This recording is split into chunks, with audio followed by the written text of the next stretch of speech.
Shalom saudara sekalian yang kekasih, salam sejahtera kepada jemaat yang saya layani di mana saya menjadi senior pastor dalam lingkungan Rehoboth Ministry. Saya benar-benar merasa bertanggung jawab melayani saudara-saudara sekalian. Di tengah-tengah masa pandemi COVID-19 ini, saya tidak pernah melupakan tanggung jawab saya untuk tetap mengembalakan Bapak Ibu, saudara-saudara sekalian. Walaupun kita tidak bisa berhadapan langsung, tetapi melalui pemberitaan firman Tuhan yang disampaikan baik oleh saya maupun gembala-gembala, di mana saudara-saudara berjemaat, saudara terus mendapatkan pelayanan pemberitaan firman Tuhan yang memelihara hidup rohani saudara. Juga melalui pelayanan gembala-gembala, Bapak Ibu juga mendapatkan perhatian, baik Bapak Ibu yang mau didoakan, yang membutuhkan pelayanan doa, pelayanan pastoral konseling, pelayanan pemakaman, pelayanan penghiburan, pelayanan ucapan syukur, pelayanan pemberkatan nikah, dan lain sebagainya. Ya saudara, tetap kita lakukan dengan sebaik-baiknya. Tetapi lebih dari semua pelayanan-pelayanan yang kami berikan, ada satu hal yang paling prinsip yang itu selalu mengganjal hati saya. Kadang-kadang menggelisahkan atau cukup menggelisahkan. Ya. Yaitu mengenai apa sebenarnya tujuan akhir, final destination kita ini. End result, hasil akhir dari pelayanan ini, saudaraku. Hasil akhir dari pelayanan ini tentunya adalah semua Bapak Ibu, saudara-saudara sekalian, menjadi orang-orang yang benar-benar berkenan di hadapan Tuhan. Berkenan di hadapan Allah. Ini end result-nya. Ini goal-nya, saudara. Kalau hal ini belum tercapai atau Bapak Ibu tidak mengalami proses perubahan dan pertumbuhan rohani yang benar ke arah ini, ya terus terang, ini sangat menggelisahkan saya. Walaupun saya tidak berhadapan muka dengan Bapak Ibu, tetapi saya percaya Tuhan memberikan saya naluri, kepekaan, dan sekaligus beban mengenai hal ini.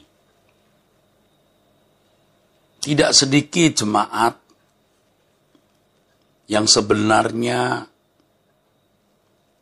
belum berkeadaan berkenan di hadapan Allah. Ya saudara. Seperti yang saya lihat, saya saksikan dalam kehidupan banyak orang. Ya. Yang saya lihat, saya saksikan dalam kehidupan banyak orang. Yang sebenarnya belum berkenan di hadapan Allah. Tetapi tidak menyadari keadaan tersebut. Merasa fine-fine saja, ya, merasa damai sejahtera saja, padahal keadaan mereka ini membahayakan sekali, saudara. Itulah sebabnya kalau firman Tuhan mengatakan agar kita menyelidiki diri kita, itu maksudnya agar kita introspeksi. Kira-kira apa penilaian Allah terhadap diri kita? Apa penilaian Allah terhadap diri kita? Apa yang Allah Bapa rasakan tentang kita? Bukan bagaimana aku merasakan diriku dan bagaimana orang di sekitarku merasakan diriku. Ya tentu, menyangkut orang lain kita harus juga memeriksa diri. Apakah hidupku ini memberkati orang lain? Apakah hidupku ini menjadi keteduhan orang lain atau mendatangkan ancaman bagi orang lain? Ya itu tentu kita harus periksa diri. Tetapi terutama yang pertama, apa penilaian Allah terhadap diriku? Apa yang Allah rasakan terhadap diriku? Ya. Ini yang utama, saudaraku. Lebih dari segala hal, ini yang paling utama dalam hidup kita. Apa penilaian Allah terhadap diriku?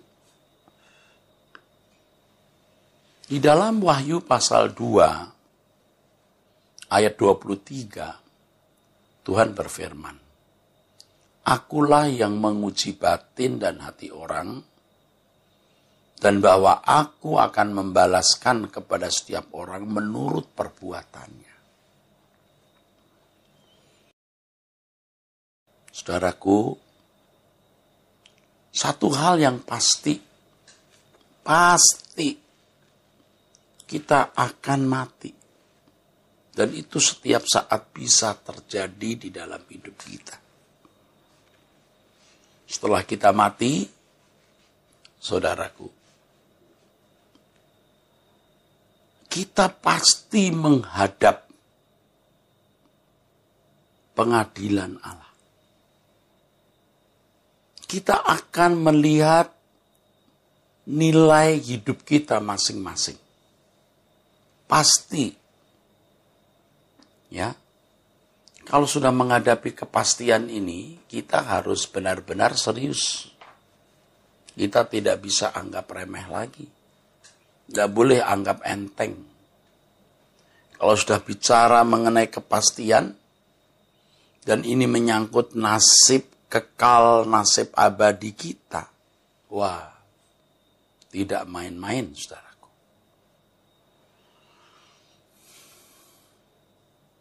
Ini yang saya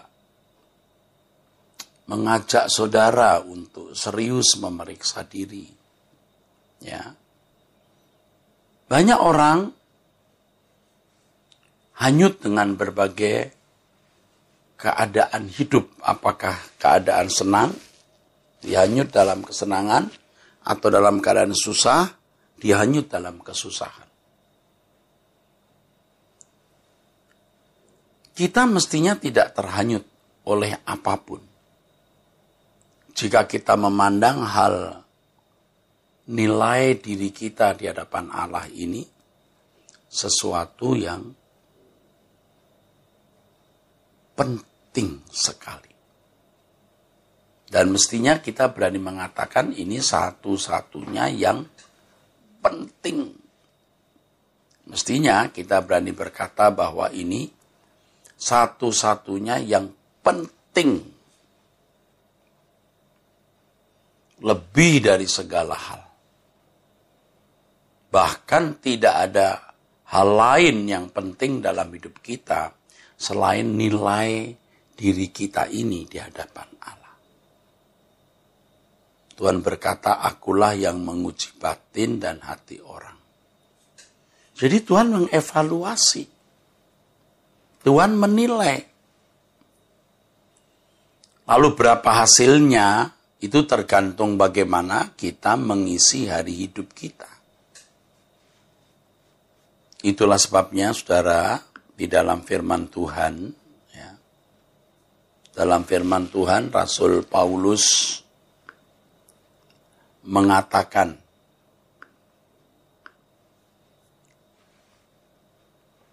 demikianlah setiap orang di antara kita akan memberi pertanggungan jawab tentang dirinya sendiri kepada Allah. Wahyu 14 ayat 12. Jadi kita harus melihat diri kita sendiri dulu nih. Kita memeriksa diri kita sendiri dulu. Dan kitalah yang mestinya paling kenal diri kita masing-masing, diri kita sendiri. Sedalam-dalamnya orang mengenal kita, kita yang lebih mengenal diri kita sendiri. Dan kita juga minta kepada Tuhan, kepada Allah, Bapa, untuk memimpin kita mengenali diri kita dengan seksama, dengan baik. Ya, dengan seksama, dengan baik. Dalam ukuran, ya, dalam ukuran penilaian Dia yang sempurna. Kalau kita bisa gagal mengenali diri kita, kalau Allah tidak gagal, Dia tidak gagal. Kita harus belajar seperti pemazmur mengatakan, selidiki aku, ya, selidikilah aku ya Allah, dan kenalah hatiku. Ujilah aku dan kenalah pikiran-pikiranku. Lihatlah apakah jalanku serong. Dan tuntunlah aku di jalan yang kekal. Ini bicara soal kekekalan, saudara. Nilai diri kita di hadapan Allah ini bicara soal kekekalan. Nggak main-main, saudara. Nggak main-main, saudara. Orang yang tidak serius memeriksa diri di hadapan Allah, sebenarnya orang yang tidak serius dengan hidup ini. Dan orang yang tidak serius dengan hidup ini, dalam konteks ini orang-orang ceroboh, yang memang lebih baik tidak pernah menjadi manusia, daripada menjadi manusia ternyata akan dibinasakan. Saudara. Itulah sebabnya saya terus menghimbau, saya terus mengajak saudara untuk setiap hari minimal 30 menit duduk diam di kaki Tuhan. Kita memeriksa diri dengan seksama. Kalau bahasa yang akhir-akhir ini saya gunakan adalah simulasi, mengadakan simulasi.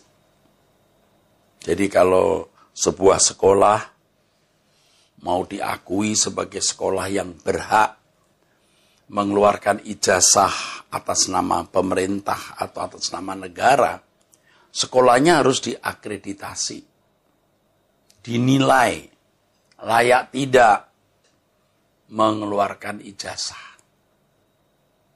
Dinilai siapa gurunya, apa gelar-gelarnya, apakah sudah memiliki karya ilmiah, bagaimana keuangannya, bagaimana ruangannya, bagaimana perpustakaannya, apakah memiliki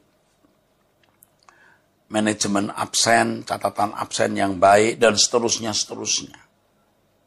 Nah, kita akan diakreditasi nanti di pengadilan Tuhan, apakah diperkenankan masuk surga, layak menjadi anggota keluarga kerajaan Allah atau tidak. Nah, sebelum di pengadilan tersebut, kita simulasi. Nah, biasanya sekolah itu mengadakan simulasi namanya. Jadi seakan-akan ada yang menilai, yang disebut asesor. Menilai diri sendiri dulu. Kalau seandainya ditanya, apakah ada catatan absen? Oh, ada. Apakah ada SK, surat keputusan pengangkatan dosen? Ada.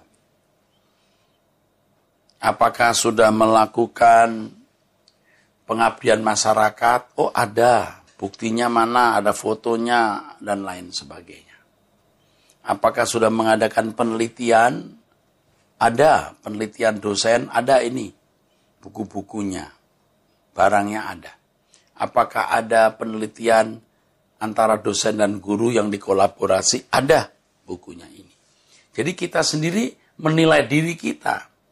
Kalau nanti asesor datang, bisa menjelaskan bahwa sekolah ini benar-benar sekolah yang baik sehingga layak terakreditasi.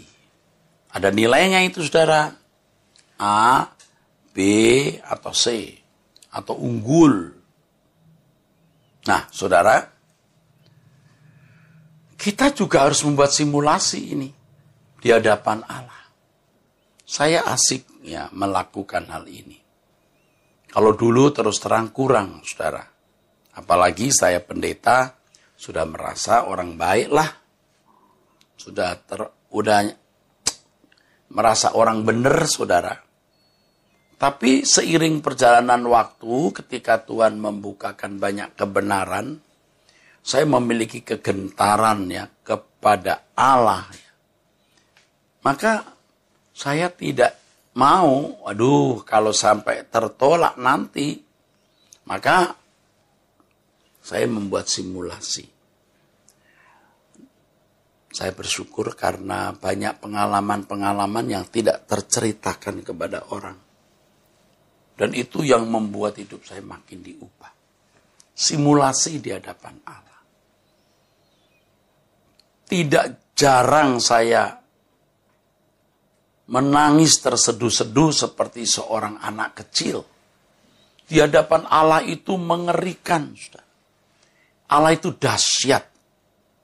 Seandainya sekarang saya ada di hadapan Allah, lalu bagaimana? Nah, itu membuat saya gentar dan saya bisa menangis terseduh-seduh.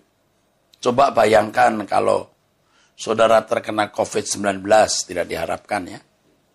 Dibayangkan seandainya, lalu mati, dimasukkan peti. Roh saudara melayang ke atas, menghadap pengadilan Allah. Dengan kondisi hidup seperti sekarang ini kira-kira bagaimana? Nah itu kita pikirkan. Nah seringkali saya menjadi begitu gentar, saudara. Gentar. Ini loh saudara yang menggelisahkan hati saya. Saudara jangan menunda berkeadaan siap di hadapan pengadilan Allah. Makanya jangan berpikir masih jauh. Jangan berpikir masih jauh. Siapa yang tahu masih jauh atau sudah dekat? Siapa yang tahu? Kita tidak tahu, saudaraku. Makanya kita harus selalu memperhitungkan hari ini hari terakhir kita. Ya bersyukur kita masih memiliki hari baru esoknya. Dan kita menikmati hari esok itu dalam persekutuan dengan Allah dan dalam pengabdian kepadanya. Ini saudaraku, yang Tuhan kehendaki, Tuhan inginkan kita lakukan. Nah, ini yang menjadi tanggung jawab saya. Karenanya saya terus berbicara kepada saudara. Jangan berpikir masih lama. Lalu saudara menunda untuk berkeadaan berkenan di hadapan Allah. Kalau saudara memiliki kesalahan, dosa, kebiasaan-kebiasaan yang Tuhan tidak kehendaki, akui dosa kesalahan itu.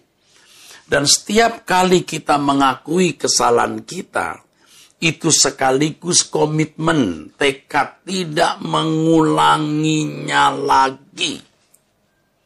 Harus ada komitmen bahwa kita tidak mengulanginya lagi. Komitmen itu harus utuh, bulat. Jadi bukan sekedar Tuhan ampuni dosa-dosa saya lalu selesai. Tetapi komitmen kita bulat, utuh, di mana kita tidak mengulangi kesalahan itu. Ya dulu kalau kita minta ampun, ya kadang-kadang malah borongan dengan berkata Tuhan ampuni segala dosaku selesai. Sekarang tidak. Dosa yang mana? Kapan? Dan itu serius kita lakukan. Nah, di sini kita bisa membangun kesucian, saudaraku. Karena kesucian itu bukan sesuatu yang abstrak. Kesucian itu sesuatu yang natural, yang bisa kita rasakan dari bangun tidur, apa yang kita lakukan dalam percakapan. Kita meleset tidak.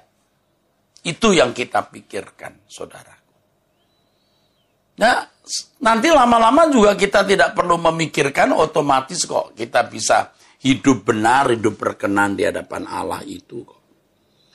Ya, kadang-kadang orang lebih memikirkan yang lain. Loh, kita memang harus memikirkan pekerjaan, usaha, bisnis, studi, harus.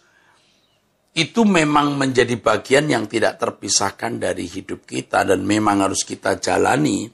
Tetapi dalam menjalani hidup itu kita harus menjalaninya untuk kemuliaan Tuhan dan hidup sesuai dengan kehendak Allah. Dan itu bisa kita rasakan. Ya, itu bisa kita tahu bahwa kita ada di jalur Tuhan yang benar atau tidak ada di jalur Tuhan yang benar. Kita bisa tahu. Kita bisa merasa, saudaraku. Nah, di Wahyu pasal 14 ayat 13 firman Tuhan mengatakan begini. Dan aku mendengar suara dari surga berkata, tuliskan, berbahagialah orang-orang mati yang mati dalam Tuhan sejak sekarang ini. Sungguh, kata Roh, supaya mereka boleh beristirahat dari jerih lelah mereka, karena segala perbuatan mereka menyertai mereka. Ini saudaraku. Berbahagialah orang-orang yang mati dalam Tuhan. Wah, mati dalam Tuhan maksudnya apa? Mati ya mati sajalah. Oh tidak, ada orang yang mati dalam Tuhan, ada orang yang mati tidak di dalam Tuhan. Kalau kita tidak bersiap-siap, tidak berjaga-jaga, lalu mati, itu tidak mati dalam Tuhan. Pasti keadaannya belum berkenan di hadapan Allah. Nah, saya mengajak semua kita mati dalam Tuhan. Ya, mengalami kematian di dalam Tuhan artinya waktu kita meninggal dunia, kita ada dalam persekutuan dengan Allah. Kita hidup dalam persekutuan dengan Allah. Dan persekutuan dengan Allah juga bukan sesuatu yang bersifat abstrak. Allah itu real kok bukan abstrak, harus kita alami. Makanya dengan doa 30 menit itu kita menstimulasi sebenarnya. Untuk mengalami Allah secara real, mengalami Allah secara konkret itu di situ loh letaknya. Itu letaknya, saudara. Nah itu luar biasa kan. Nah di sini saudara kita bisa memahami bahwa Injil atau Alkitab kita itu benar.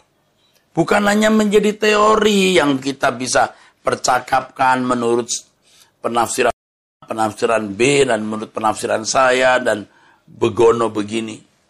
Allah harus dialami. Makanya 30 menit itu stimulasi bukan simulasi. Menstimulasi, merangsang kita, ya. Melatih kita untuk berhadapan dengan Allah yang hidup. Saudara kalau mulai menyediakan waktu 30 menit tiap hari, saudara akan bisa merasakan perjumpaan dengan Allah itu. Orang yang mati dalam Tuhan, ya berbahagialah orang yang mati dalam Tuhan. Orang yang hidup dalam persekutuan dengan Dia. Persekutuan dengan Tuhan artinya saudaraku, orang yang hidup di dalam kebenaran dan kesucian Allah dan di dalam pelayanan kepadanya. Orang bersekutu dengan Tuhan untuk apa? Coba, untuk apa? Ya, pokoknya bersekutu saja. Loh, Tuhan bukan kurang kerjaan, Tuhan bukan Tuhan yang nganggur. Tuhan yang memiliki rancangan dan Allah menghendaki rancangannya digenapi. Karenanya Roh Kudus diutus untuk menyelesaikan pekerjaan karya keselamatan Allah dalam Yesus Kristus. Itulah sebabnya Yesus berkata kepada orang percaya, ya, seperti Bapa mengutus aku mengutus kamu. Jadi persekutuan dengan Allah tentu yang pertama adalah kita memiliki kesucian hidup. Hidup yang benar. Benar-benar benar. Lalu yang kedua, kita hidup dalam pelayanan pekerjaan Tuhan. Nah, setiap kita pasti memiliki tempat untuk mengabdi. Pasti. Setiap kita memiliki tempat untuk melayani Allah. Ya, jangan tanya saya nanti malah keliru. Tetapi kalau seseorang sudah menyediakan waktu 30 menit setiap hari dalam doa, hidup di dalam kebenaran atau kesucian, melalui setiap peristiwa hidup tiap hari ya, jangan melukai orang, jangan menyakiti sesama dengan sikap maupun perkataan, jangan merugikan sesama. Hidup dulu dalam keberkenanan di hadapan Allah dan dimulai melakukan apa yang saudara pandang baik. Itu dulu. Setelah itu Tuhan pasti akan memberikan kita petunjuk apa yang harus kita lakukan. Pasti itu. Apa yang harus kita perbuat, Tuhan pasti memberi kita petunjuk.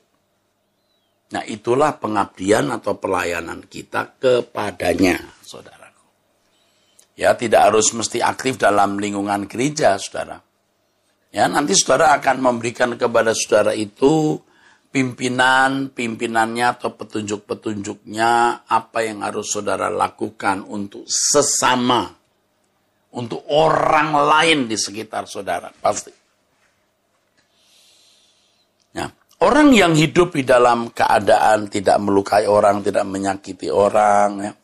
Orang yang hidup benar, lalu memiliki peran dalam pekerjaan Tuhan. Itu luar biasa, saudaraku. Pasti hidup dalam persekutuan dengan Allah. Dan kalau dia meninggal, orang-orang seperti ini disebut sebagai orang-orang yang mati dalam Tuhan. Tentu sebagai gembala senior saya merindukan jemaat tidak mengalami hidup dalam kesulitan-kesulitan. Benar, kita ingin saudara-saudara tidak hidup di dalam kesulitan-kesulitan, pasti. Tapi lebih dari hal ini, saudara mencapai hidup yang berkenan kepada Allah, supaya ketika saudara nanti menghadap pengadilan Tuhan, saudara berbahagia. Jangan hanya di sini berbahagia. Pelayanan kita bukan hanya sekedar membuat orang yang tidak memiliki jodoh, dapat jodoh, orang yang tidak punya anak, dapat anak, yang punya masalah ekonomi, mendapat jalan keluar. Oh, bukan hanya itu, saudaraku. Bukan hanya itu. Bukan itu malahan mestinya. Fokusnya adalah bagaimana saudara mengalami perubahan atau pendewasaan rohani, sehingga saudara menjadi orang-orang yang berkenan, dan orang-orang yang berkenan ini, orang-orang yang layak mendapat atau pantas mendapat pernyataan ini. Berbahagialah orang-orang mati yang mati dalam Tuhan sejak sekarang ini. Ya. Sungguh kata Roh, supaya mereka boleh beristirahat dari jerih lelah mereka, karena segala perbuatan mereka menyertai mereka. Ada kata jerih lelah. Ini berarti sebuah perjuangan, saudaraku, sampai membuat kita itu merasa lelah. Perjuangan yang membuat kita merasa letih. Perjuangan yang membuat kita ini benar-benar capek. Merasa capek. Perjuangan apa itu? Ya, pertama Itu perjuangan menyangkal diri, saudara. Kita ini punya daging ini, menuntut untuk dipuaskan. Kita punya jiwa, saudaraku, menuntut untuk juga dipuaskan. Ini kita capek ngadapin monster dalam diri kita itu. Nah, banyak orang tidak menanggulangi. Pokoknya mau sombong-sombong saja, mau marah-marah saja, mau melukai orang, ya lukai saja orang. Tidak peduli apa kata orang. Nah, ini masalahnya, saudaraku. Nggak peduli. Jadi nggak capek. Dia memanjakan dagingnya. Dia memanjakan emosinya, ambisinya. Memanjakan egonya. Kita kan punya godaan untuk dibanggakan, godaan untuk dihormati orang, godaan untuk ditaati orang, godaan dianggap orang penting. Kita semua punya begitu. Dan hal itu mencelakakan kita, karena kalau kita masih menghidupi, melestarikan, mempertahankan karakter dosa seperti itu, saudaraku, kita tidak bisa. Kita tidak bisa, hidup berkenan di hadapan Allah. Tidak bisa. Saya bukan orang baik juga sebenarnya. Temperamental juga. Temperamental tinggi. Tinggi, saudaraku. Waduh, lihat track record jejak hidup saya, malu, saudara. Tetapi saya tahu kalau saya terus melestarikan monster itu dalam hidup saya, wah, celaka saya. Maka saya berjuang untuk mematikan monster itu. Nah, agama-agama pada umumnya pun juga mereka memiliki pergumulan yang mirip seperti ini, yang sama seperti ini. Mengajarkan orang saleh, mengajarkan orang berperilaku baik, sabar, jujur, setia kepada pasangan hidup. Yaitu itu bahasa hukum atau bahasa agama pada umumnya. Mereka juga mengajarkan hal itu kok, saudaraku. Iya, sebenarnya itu bukan hal yang luar biasa. Nah, kekristenan itu harus lebih dari itu.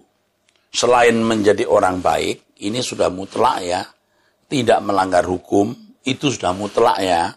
Memiliki hati yang tidak jahat kepada orang lain, itu mutlak ya, saudara.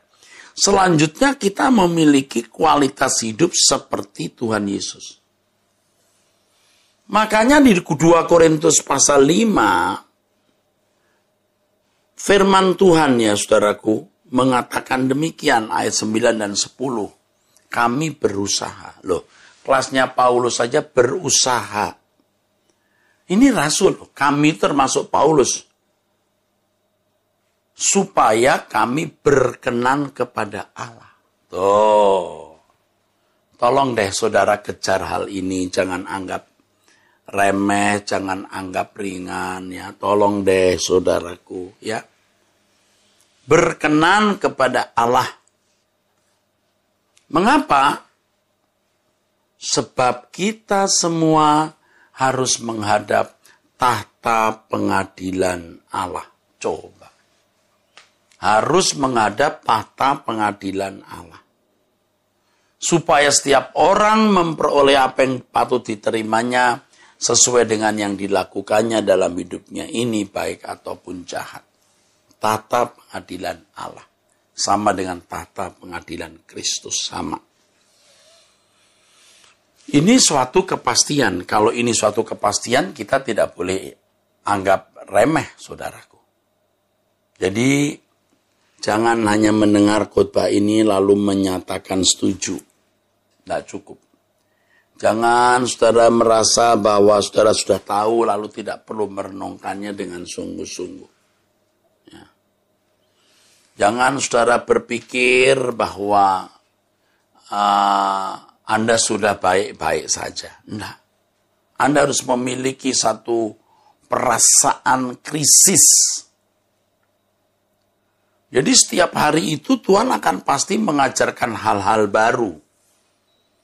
Hal-hal baru yang Tuhan ajarkan itu ternyata membongkar keadaan kita yang belum seperti Yesus. Tapi moral umumnya harus sudah baik dulu ya, sudah jujur, sudah tidak merugikan, menyakiti sesama, setia kepada pasangan hidup ya. Secara moral umum harus baik dulu. Kalau secara moral umum sudah tidak baik ya sudah tutup buku lah, udah bisa ngomong lagi saudara. Secara moral umum harus baik dulu. Lalu Tuhan akan bekerja dalam segala hal mendatangkan kebaikan bagi kita untuk supaya kita serupa dengan Yesus. Maka Tuhan akan ajarkan hal-hal baru setiap hari. Hal-hal baru yang membukakan mata kita untuk melihat diri kita sendiri dan mengenali ternyata kita belum seperti Yesus. Nah, nanti hal-hal sederhana, hal kecil, hal-hal yang kelihatan halus, kita anggap bukan masalah, jadi masalah. Ketika kita mulai mengerti perasaan Allah. Ini kita tidak berhadapan dengan hukum ya, berhadapan dengan pribadi Allah. Asik sekali saudara. Kalau kita bisa menyenangkan dia, dari hal kecil sampai hal besar, kita menghadap tahta pengadilan Kristus dengan sukacita. Sudah mati dalam Tuhan, artinya berbahagialah orang yang mati dalam Tuhan. Mati dalam Tuhan membuat kita berbahagia, saudaraku. Lalu kita berhadap di hadapan tahta Kristus, kita yang hari demi hari menyenangkan dia. Kalau saya tanya saudara sudah menyenangkan Tuhan belum? Kalau Anda tidak berani menjawab, itu bahaya. Saudara menghadapi bencana di atas segala bencana. Bencana alam, wabah, COVID, tidak ada artinya dibanding bencana atas orang yang tidak menyukakan hati Allah. Karena firman Tuhan mengatakan, terkutuklah orang yang tidak mencintai dia. Terkutuklah orang yang tidak mengasihi Allah. Ini bukan main-main, saudara. Terkutuklah orang yang tidak mengasihi Allah. Mengerikan. Kalau sampai kata terkutuklah orang yang tidak mengasihi Allah, artinya orang yang tidak mengasihi Allah itu terkutuk. Ngeri, saudara. Ya. Saya berharap jangan sampai ada saudara yang terkutuk. Terkutuklah orang yang tidak mencintai Tuhan. Dan ini artinya terhukum dalam kekekalan. Kalau orang tidak mencintai Tuhan, pasti, saudara, tidak menyenang. Kalau orang tidak mencintai Tuhan, pasti tidak berkenan di hadapannya. Kehidupannya pasti tidak menyukakan hati Allah. Dan orang yang tidak menyukakan hati Allah ini, pasti orang-orang yang terkutuk. Jadi terkutuklah orang yang tidak mencintai Tuhan, tidak mengasihi Allah. 1 Korintus 16 ayat 22. Siapa yang tidak mengasihi Tuhan, terkutuklah. Terkutuklah. Orang yang tidak mengasihi Tuhan, pasti tidak melakukan kehendak Allah, pasti tidak berkenan di hadapan Allah, maka terhukum. Saya juga tanya pada diri saya sendiri, kamu sudah lakukan kehendak Allah belum ya? Sudah menyenangkan hati Allah belum? Saya mulai bisa menjawab, aku sudah menyenangkan dia. Tapi kadang-kadang ada hal-hal yang saya lakukan untuk menyenangkan diri saya sendiri. Itu saya minta ampun dan bertobat. Inilah pemberitaan firman Tuhan yang saya sampaikan. Dan gembala saudara masing-masing akan melengkapinya. Ya, Tuhan memberkati saudara-saudara sekalian. Sola Gracia.